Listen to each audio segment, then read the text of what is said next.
Kahana. Michelle's a management faculty as well as the director of the Strategic Design Management Program. And I like to repeat it as often as I can. Michelle was the instrumental person who got me to the new school. She was a search committee chair for me, so and she's phenomenal. I think you're going to have a real treat with this session. Welcome and enjoy. And you can use the chat to continue to have conversations among all of us. But if you want to pose any particular question to Sara or Michelle, use the Q&A option, which makes it easy for them to keep track and respond to your questions. But if you want to talk to me, the organizers, or any of the other people in the community, continue to use the chat to have conversations. Thank you very much, and I'm going to mute myself now and hand you over to Michelle. Thank you.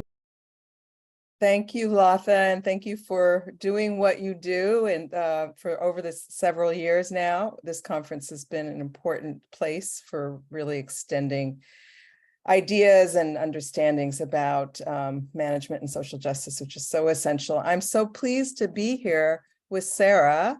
Sara is someone I hugely respect and have been in dialogue with and in contact with for almost 30 years now. We met in the mid 90s, and Sara, when I was working at the Ford Foundation, and Sara was starting out on an important journey that we're going to talk about today. Sara is, I guess, what you would call a serial social innovator or social entrepreneur, or whatever terms people like to use these days. She's also a labor lawyer, and she's founded several organizations, including the Freelancers Union, Mutualist Society, and Trupo. She's been an important leading voice of the growing freelancers economy, which constitutes about a third of workers in the United States at this point, and it's a growing proportion of the workforce. And she has had many other positions, accolades, etc. She was chair of the board of the Federal Reserve of New York, received a MacArthur Foundation and Ashoka Fellowship, and has had many other recognitions. She's an author and a speaker, widely followed speaker. She's written in the New York Times, the Wall Street Journal, Economist, etc.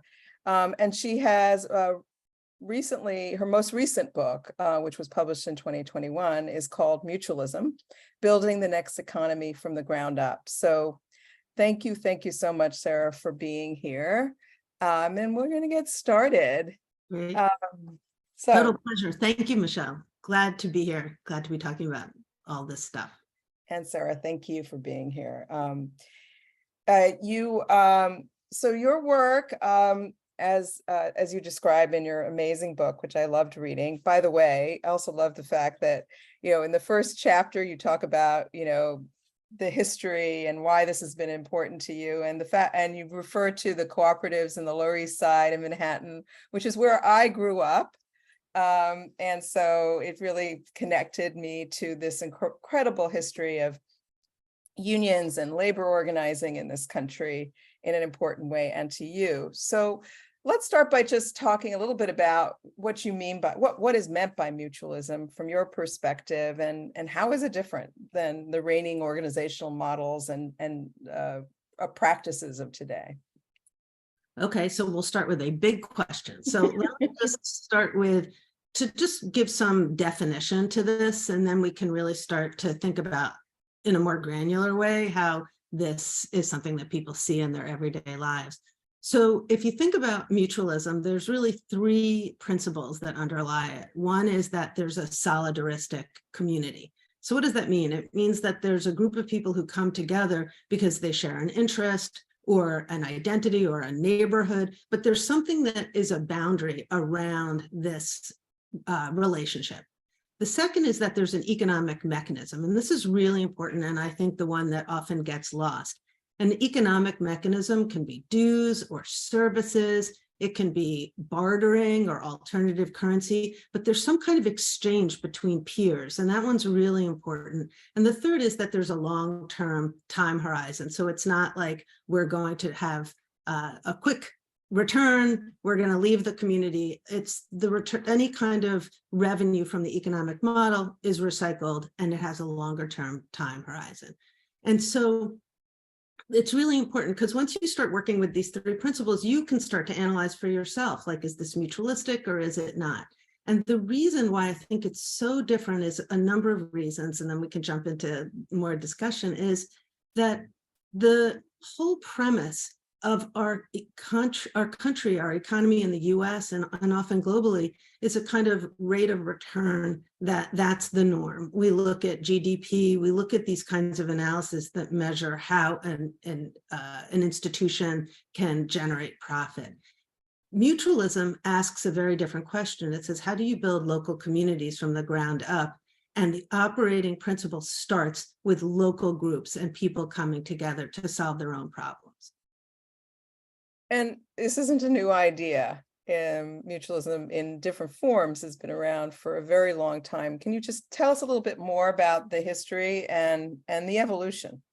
Yeah. So first of all, mutualism is not a term I coined by any stretch. It's in biology. It's a way that organisms can mutually support one another. And if you look at almost every faith group, any way that people have been coming together, it's hundreds of years. You know, one of the things that I think we forget is that there's really three sectors in the economy. There's the for-profit sector, the government, and then there's this mutualist sector that's actually quite huge if you think about it. So the four typical types of organizations are faith-based, cooperatives, union, mutual aid, social entrepreneurs.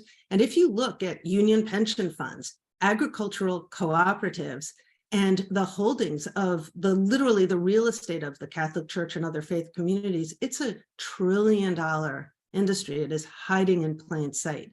And it has been the driving force of every social movement, because this is how people start, is they start to organize, they build their own institutions, and then upon that, you build other more complex institutions. But like, just looking at the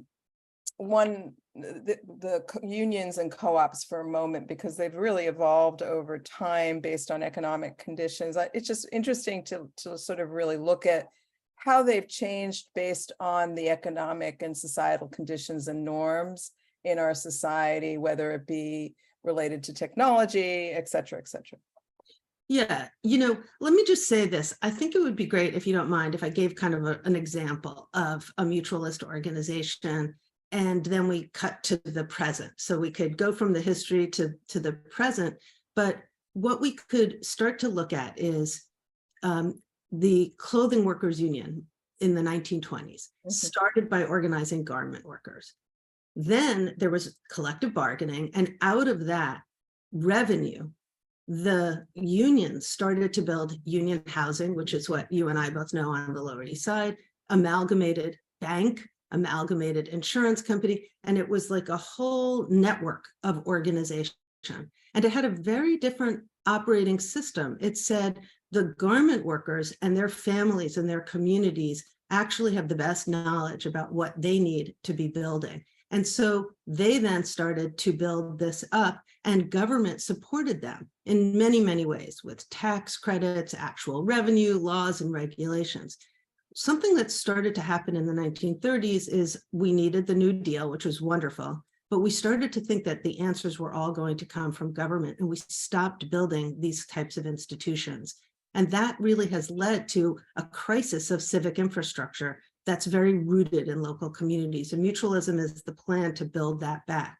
But now fast forward to your question, what you can really see is that we're starting to really look at how are we going to start to build the infrastructure for these decentralized organizations of empowered groups that control their own purse strings. And you start to look at the distributed ledger. You can start to think about different ways that people can start to build, to own their own data, and to have a real opinion, expertise, and knowledge about what they're building with that they're designing it. It's not coming from government or foundations or the for-profit sector. Right. And we'll go back to this history a bit, because I think it's super important, but I'd love to just ground your story in this as well, because it's also interesting, particularly I think for some of us who are interested in the building of organizations, to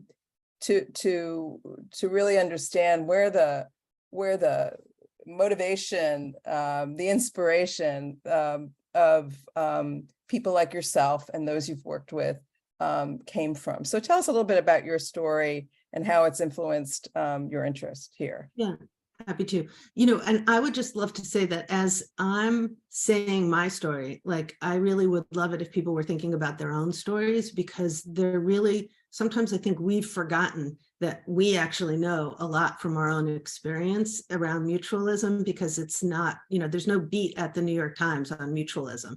You know what I mean? So people often, it's really hidden in plain sight. And so, for me, my grandfather was a vice president of the Ladies Garment Workers Union, and my father was a union side labor lawyer. So I just grew up in this movement, but he didn't realize that it was a frame, because my grandmother lived in that very union housing because she was a garment worker, and I would go and visit, and my grandmother would take her beach chair and sit in the front under the trees in the summer with her friends. And I just thought that was normal, but I didn't really realize how much I had sort of internalized that. So then I became a union organizer. I worked for what's now SEIU, organized a nursing home.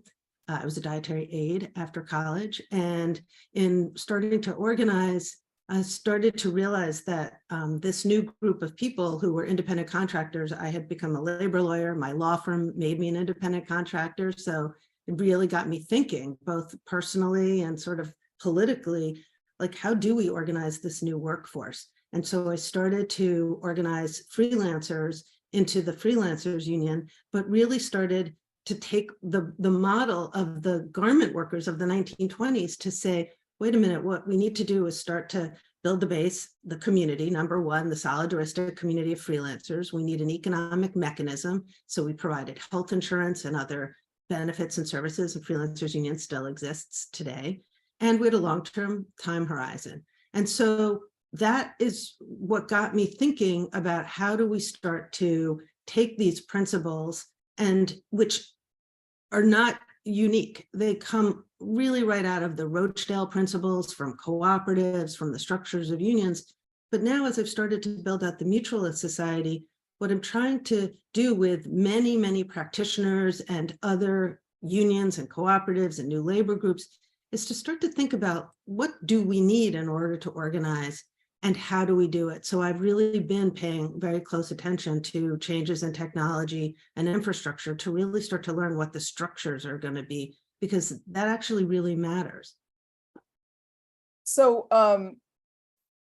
let's just go a little bit deeper into the story of Freelancers Union, because I think what would be really interesting to understand is sort of like, what are the underlying conditions that have affected labor in this country, and in other countries, and potentially in other countries, that's really affected the sort of fundamental assumptions about safety, the safety net in this country, and also the sort of the basic notion, or the fundamental notion of a social contract that involves all parts of society. So say a little bit more about, like, how have those conditions changed, and how is that affecting sort of the need for reimagination of an architecture that supports workers in this country? Yeah, no, that's a really great question, and a great underlying sort of through line to think about. So when I started the Freelancers Union, it was in the mid 90s, and it was a nonprofit called the Working Today, which became the Freelancers Union. And what you could really start to see about freelancers who went from, and still do, go from project to project and job to job. And I'm at the New School, so I can also say adjuncts and a lot of other people who blessedly went on strike successfully. And that this whole workforce was not connected to one employer. They did not get access to the New Deal, because the New Deal had two requirements: that you had to have a full-time job and be an employee. So if you're an independent contractor, you are just not connected. And this extends to care workers, and Saket Sonai's great work on the new resilience force of climate change workers. And so you can just see that this has existed from our country's founding. Labor law did not contemplate them. And where they did it was because they were organized in the 30s, but that's another story. And so as I started to talk to freelancers and freelancers started to organize, it was really clear that we had to imagine what was going to be our safety net, because there wasn't a safety net, and that it had to be rooted in some collectivity, and that collectivity mattered economically as a base. And from that base, you could organize politically. And I would say that once you organize politically, that's when you can really interact with government to say as a group what you need.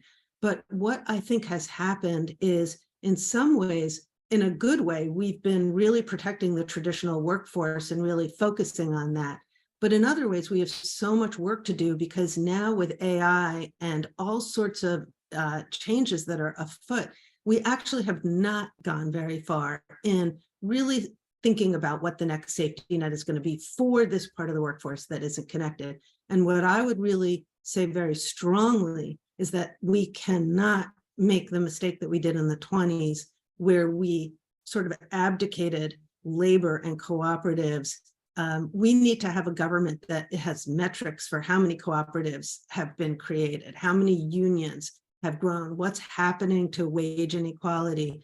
How do we make sure that we can imagine procurement, thinking of progressive procurement, where we take government and start to have it become the capital market that helps to build this next era's institutions. And that, to your first question, means we change the metrics away from simple return from the for-profit sector to developing pipelines of these new mutualist organizations and traditional mutualist organizations to deliver the next safety net. And I think that's very, very important. And just I want to delve a little bit deeper on the who is the freelancer of today, right? Because it's a very diverse group, right? I mean, included in that are people who have IT background and they're sitting in their fancy places in Colorado doing work. And then, there's a huge sort of contingent workforce in the domestic work, for example. But say a little bit more about who's in the freelancers labor force, and also, like, what is it projected to grow in the next decade? Yeah, I mean, I think what's really important is this ranges across the entire economic spectrum, from very poor, marginalized immigrant workers up to more highly skilled workers. And I would say that what's really important, and I think often people are surprised by this, is that this has to be a connection between the two, because they both actually need one another and have very similar issues around the need for real health insurance and healthcare, for the need for real housing, for the need to look at how we're eating and our food and our anxiety and mental health.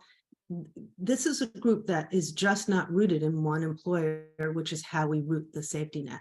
So they're very vulnerable, and sort of, I wouldn't just say that. And another thing that's really important about when you look at these mutualist institutions, you can't make an assumption that people who are poor or marginalized don't actually have very strong opinions and ideas about their lives and what they need. They are the experts in their lives.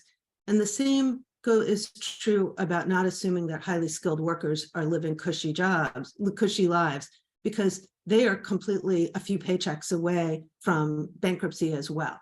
This vulnerability is actually quite extreme, and especially in climate disasters where your whole safety net, literally the infrastructure, can be upended immediately. So I think one of the basic premises of mutualism is having a real empathy for people. Like, we don't need to be so judgy. We're kind of judgy and mean, and we have to really stop that, because the commonalities are very intense. So, and also just to put this in perspective, I mean, this is, Freelancers Union is one very, very important contributor to the building of a new economy that supports freelancers. But there are also some other interesting and important organizations.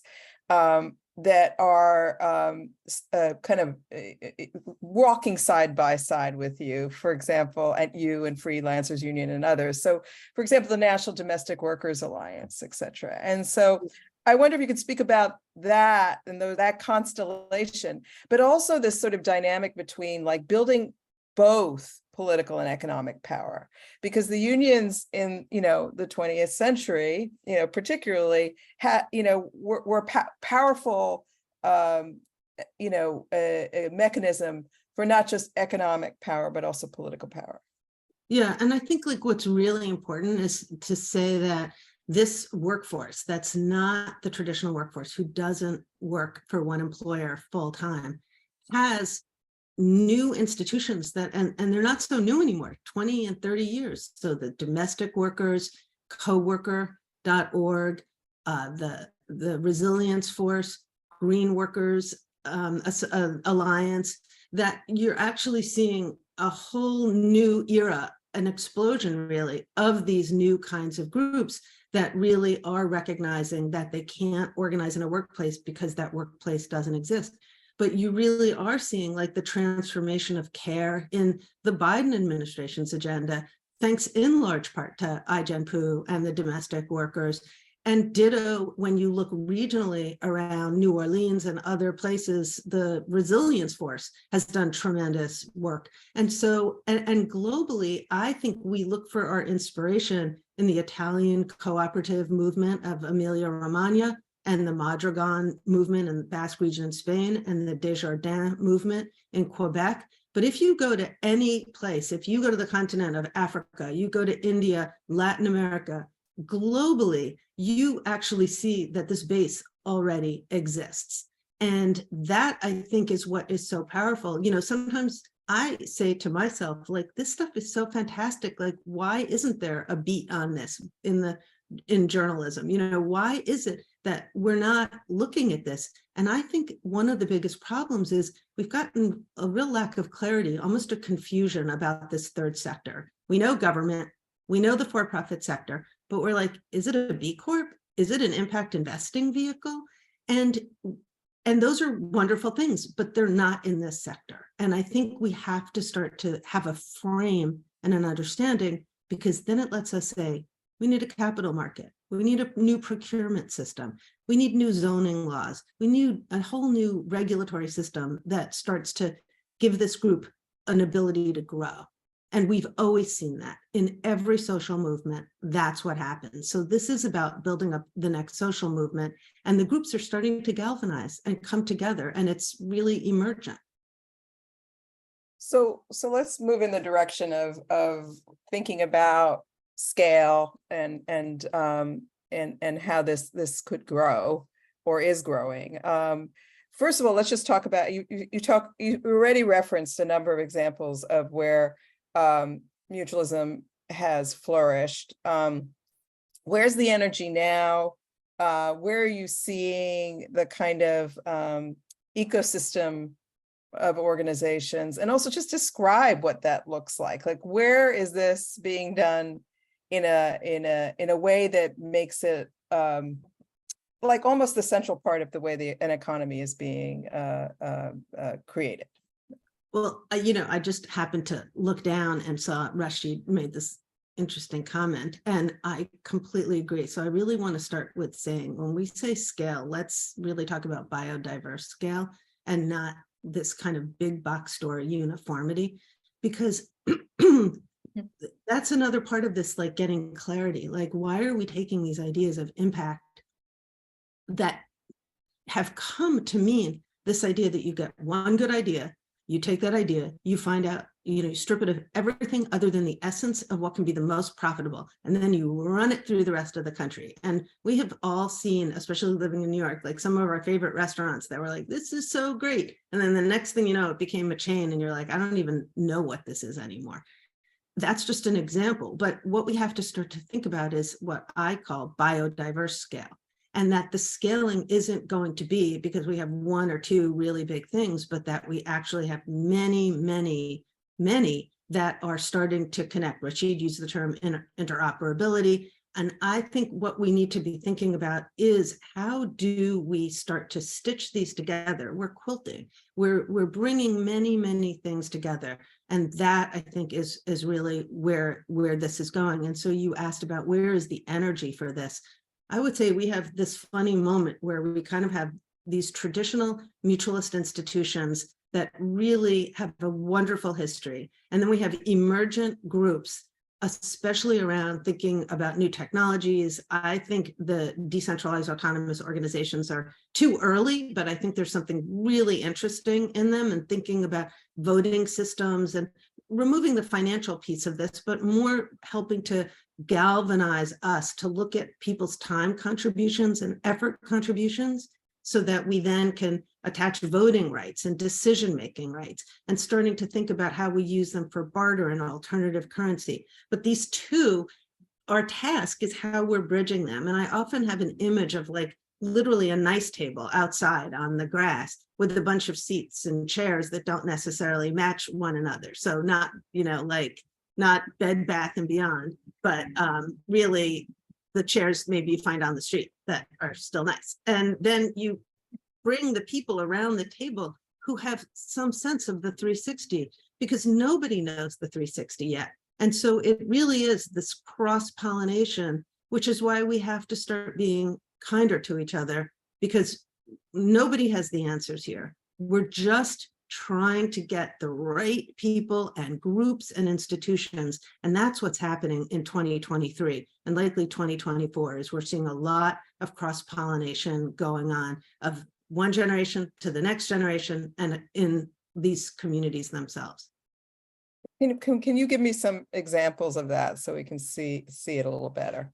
Yeah, I mean, I think that like the Mutualist Society has been bringing together people from Emilia-Romagna and Mondragon, and also starting to see that there are wonderful groups like Co-op Cincy, which is a cooperative anchor in Cincinnati, Ohio, and the Industrial Commons in North Carolina, and Crenshaw, the work in LA and in Mississippi. And you're starting to see that these are like the emergent next generation anchors.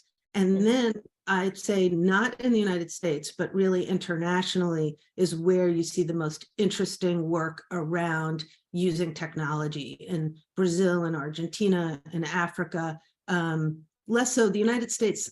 We're sort of in a moment, we're having a moment of not wanting to be thinking about these technologies, because rightfully we're concerned about surveillance and other things, but we're falling behind in the US. So our leaders are going to be actually international, I think.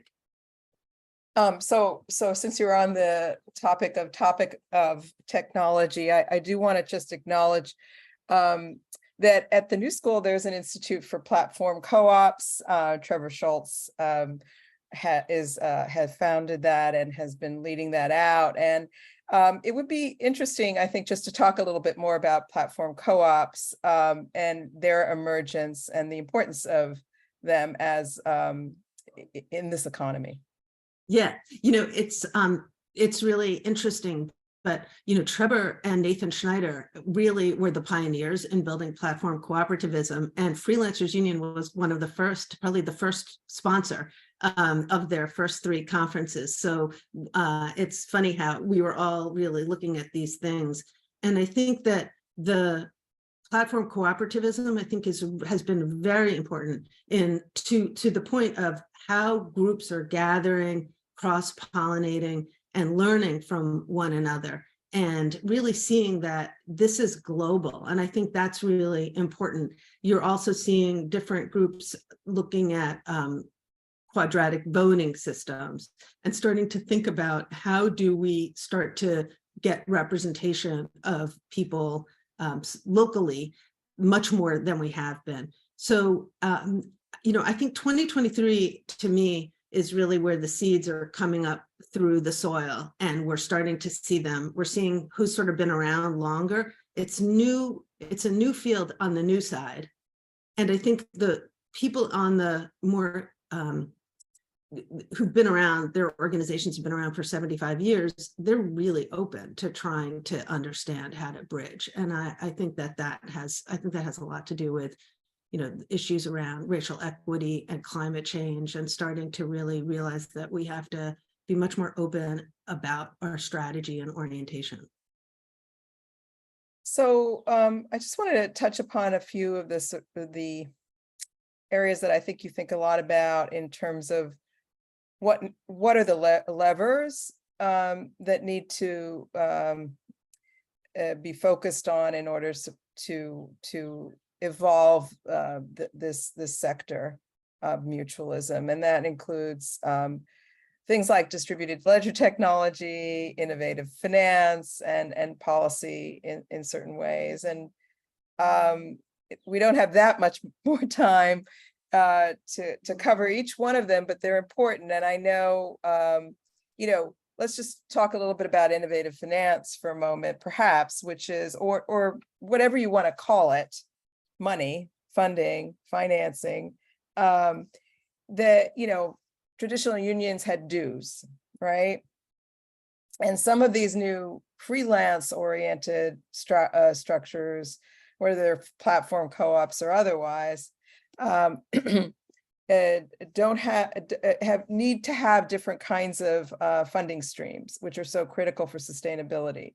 So let's talk about that a little bit. Like, what are you seeing? What's important? How is freelancers different than a union in that sense, in terms of its sustainability? Yeah, so let's just start with dues and say, if we went back to the New Deal, something very important was in that New Deal. It said, government cannot form unions, like that would be the Soviet Union. And the for-profit sector can't form unions. That would be a company union. The only unions that can be unions are unions. And so they set a place for unions so that they weren't competing with the for-profit sector. And they weren't getting they were getting supported through the National Labor Relations Act of the 1930s, which of course came because workers were organizing and we had a depression. It didn't come because some beneficent people on the top decided to give it to the labor movement.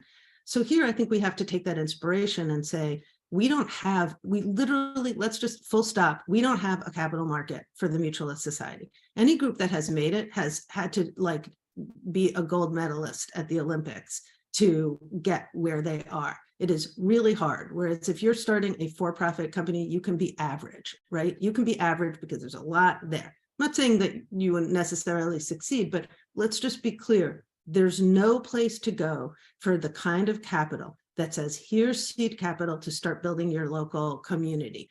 We have new market tax credits. We have all sorts of things for business, but we don't have it for these collective organizations. We don't have mezzanine capital to help them grow. And we 100% do not have capital that is really big. The Ford Foundation had PRIs, which are program-related investments, but they haven't really been used as much. And I think we could really be imagining that area as a source of capital. But I think another one is to start to say that might very well be the next role of government, because there are plenty of communities with people who know how to cook, who have small-scale catering operations, who have all sorts of things that they already know how to do. And if we started to help galvanize that into cooperatives and new kinds of labor organizations and had capital markets so that you could see them grow, and we had infrastructure for helping them grow their leadership and organizations and technology, you would 100% see a huge growth. So I would say where it leaves us as mutualists is that we have to be really scrappy again. We have to actually do what every ethnic group does very typically through their religious organization, where you have to pool. We have to start to pass the hat around and start to help each other build. And that's why I think you see this internationally, because people are much more used to it and skilled at it, see it generationally. We really don't in the US have that tradition. And I think because of our fixation on scale, we have a very hard time seeing that you actually have to start somewhere, and where you start is just fine. And that's how all things started, And so I think we're really at a point where instead of just social entrepreneurs being like one person, what we really need to do is start to say, we, the leaders, the committed activists, the concerned citizens, we want to see this grow, and we're going to start to support it and start to then build the economic base and connect it through the organizations like the new labor groups of the domestic workers and the resilience force and co-worker with the cooperative organizations that have existed. And that's when you'll see this real activity. So just to clarify, I mean, there are different kinds of funding streams that can be supportive of this. Whether there is policy that's needed depends upon which kind we're talking about, whether it's tax credits or other capital sources, et cetera. The sort of self-help community-based model that you were talking about before about pooling. I mean, there is many immigrant groups have used this as a means in this country and elsewhere traditionally to support their community. So this is not a new idea. And it just has to be remembered in a way. And it's also has to be, when we look at how we measure an area's economic development, we don't even put this on the radar. But This is, of course, a huge economic development tool. If we want to start to look at our cities and start to have a stable tax base, why wouldn't you want to build out these kinds of institutions? Because these are the communities that stay, that care about their public school, that care about their housing. They're not going. They really want to be rooted. And if you are the mayor of said city, you should be doing a mutualist map, and you should be coordinating the mutualists, and you should be building from the ground up, because that just is proven in terms of accurately predicting how well a community will thrive. And you can kind of tell. You can go into a neighborhood and see all the religious institutions, the Ys, the libraries, and you could say, and kids playing in a playground, there's life there. Or you can go into some place that's like completely antiseptic. People are in their own apartments by themselves. It's just, it has no life. You can feel it. It's intuitive. Yeah. And I just also want to point to the fact that Freelancers Union is a large and also sustainable organization that has its own economic model. And maybe you could talk a little bit about that, and perhaps maybe refer to Mondragon too. I mean, there are examples of, Freelancers, Mondragon are very different, but there are examples of very sustainable models of mutualism out there right now. Yeah, Rafael Espinal is the head of the Freelancers Union. He's been doing a great job. This, the organization has survived. We're going to be in our third decade soon. And Mondragon reaches, like 10% of the economy in Spain.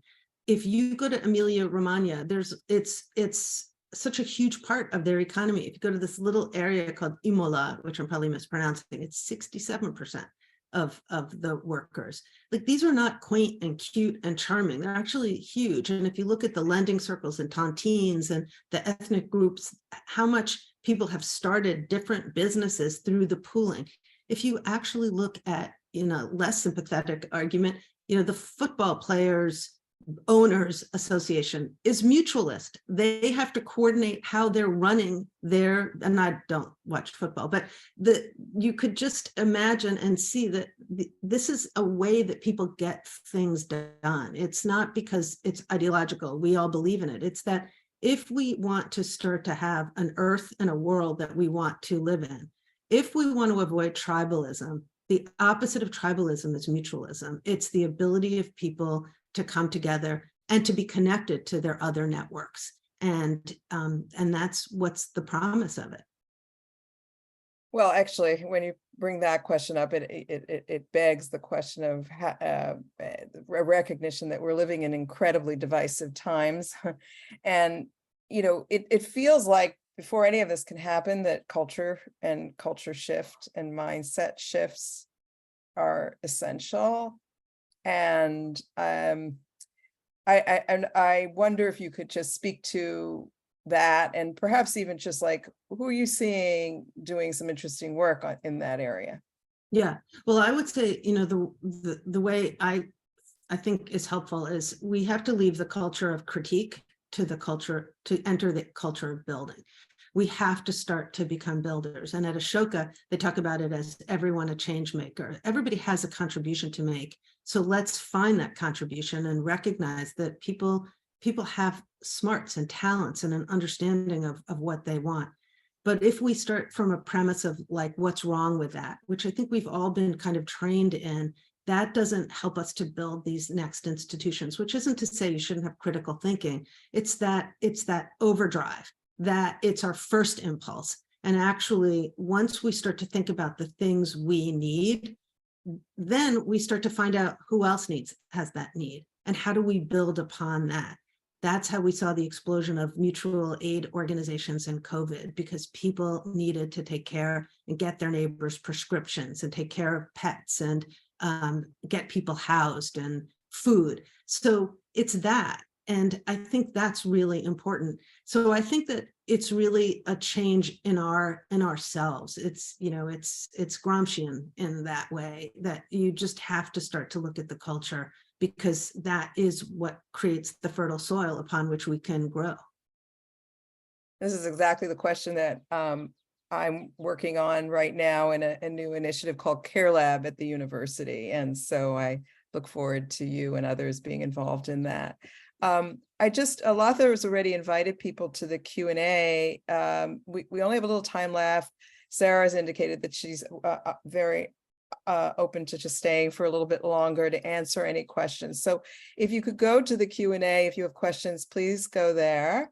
And while you do that, I'm just going to ask one last question of Sara and to give you time to do that, which is, you know, this is a group of scholars, students, and practitioners. And so what are some of the vexing questions and opportunities that you want to put out to this group to consider? Yeah, I mean, I think one huge area is, and we've already started to see, I want to just make sure I get the people who are so great. Kate Rayworth and Mariana Mazzucato, your very own, that we really need to start to look at the economic indicators that aren't being measured and to see them.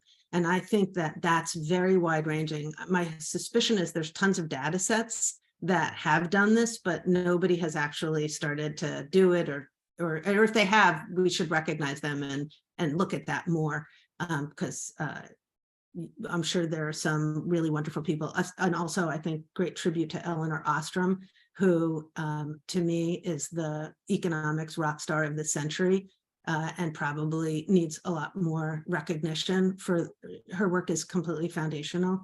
And then I think for looking at, as you're looking at care, the idea of tying and connecting care with this culture of building. And I think that's really important. I also feel like, just in general, it sounds crazy, but I really feel like when we start thinking about food insecurity, there's a wonderful Ashoka fellow in Baltimore who has organized his church, a Black church, to start to plant their own gardens, to then have a relationship with Black farmers, and then to help spread the model to other faith institutions. And I think just getting back to growing food together, I think is just really important, and starting to then think about community gardens and greens and commons. And I think we should be really thinking about that. Thank you, Sara. So we are coming to closure. I do see in the Q&A, I just want to note that Rashid is sending an invitation to you, Sara, and to connect. And he's been a wonderful participant in this session already. So we look forward to that. You can just find me at mutualistsociety.net, and yeah, happy to have anybody who wants to sign up, and then I'll reach back out. Just put your email. So I do see some questions coming in. Perhaps we can look at those from Timmy and from Syed. So Timmy is asking, labor in the US has not always been inclusive. Race is always a factor in this country. Black Americans have had to endure and lean on themselves for survival. How does mutualism look for Black America? How does it mean? What does it mean for this community? Yeah. I think that is so important. And in fact, I talk about amalgamated clothing workers because that was my grandfather's union, but the quintessential mutualist organization has been the Black church. And if you look, Gordon Nembars, Professor Gordon Nembars has written one of the most important books called, what is it called? Collective Courage. Courage, yeah. Yeah, it's a must read. So if somebody can put that in the chat, Collective Courage. And what it really shows is if you look at the mutualist organizations during slavery, post-slavery, benevolent associations, burial societies, banking, those became the building blocks. The AME Zion Church was the Black church where people wanted to be their own leaders. And they started the whole line, the through line of history of building out leaders. If you look at the first union, the sleeping car porters, that was the Black craft union led by A. Philip Randolph and Bayard Rustin, their parents were both, Bayard Rustin's was Quaker grandmother, but his parents, even the A. Philip Randolph's, were in AME Zion Church, even though he did not identify. So you can actually see that for the Black community, this has been probably the through line of how we've positively transformed America. The labor movement, especially through the craft union movement, completely discriminated against Blacks and immigrants and women. But I would say to you that one thing that would be important to look at is when you look at the Great Migration from the South up to the North, it was the industrial unions of auto workers, steel workers, and rubber workers that were integrated and actually became the union drivers that supported the Civil Rights Act. So I know that's very quick, but I would say that through line of history, which is also in my book, don't mean to plug my book, but I think that's a very important history to see because that's where the labor movement actually has done amazing things. 1199, SEIU, it's been transformative, but you have to also see the past as well. Thank you, Sarah. There's one other question here right now, and then we'll come to closure from Syed. And I'll try to, there are two pieces. Do you see a separate platform arising on mutuality? I'm not entirely clear if that. I think maybe Syed is saying, are there ways that like we are going to have one platform that starts to build all this? And I think sort of going back to the other ideas, I think it will be much more biodiverse but I think there will be shared open source technology that will have a more unifying way that gets us so that everybody doesn't have to reinvent the wheel. So I do think there will be very important things, but I 100% think this: every platform that tells you that they're helping people build something and they're for profit, but they're helping the social sector, they tend to be venture backed, and the data and the information, the structure all goes back, the rates of return. So actually, I think we have to go back, organize our communities, start to build our own technology, hire our own experts. And from there, that's how we will start to really transform technology. And one interesting data point, Airbnb did not just come out of the heads of their founders. It came out of an Ashoka fellow who started couch surfing. Adam Newman did not create WeWork out of his brain. There were nonprofit co-working and communal spaces all over the US and Europe and other countries upon which to get that model. So we have to stop this drain out of mutualism and start to hold what we have so that we're bringing those returns to benefit more people in our communities. Sara, thank you so much. I just want to, if there's something else you want to share before we come to closure, I'd like to invite you before we end. Anything about the work you're seeing ahead that you're hoping to continue to build with others, please share that. Yeah, I mean, I think that this is actually a really interesting time. When you and I first talked, the promise of the internet was like, what? And we saw the promise and we saw the disappointment. And I would say we know a lot more. And it's really going to be our generations talking to one another to really help help each other and to get us to see. And so I never like this idea of terming people optimists or pessimists, because I actually don't think that's helpful. I just think there's a lot to do and we can do it together. And in the doing is where the joy is. And so I think that's what we should be focusing on. Sarah, I look forward to working with you on all of this. And I want to thank everybody in this wonderful conference, and Latha and Simi and others for giving us the opportunity to talk today. Thanks, everybody. Sure, thank Have you. a good day and a good conference. Thank you. Thank you. Thank you.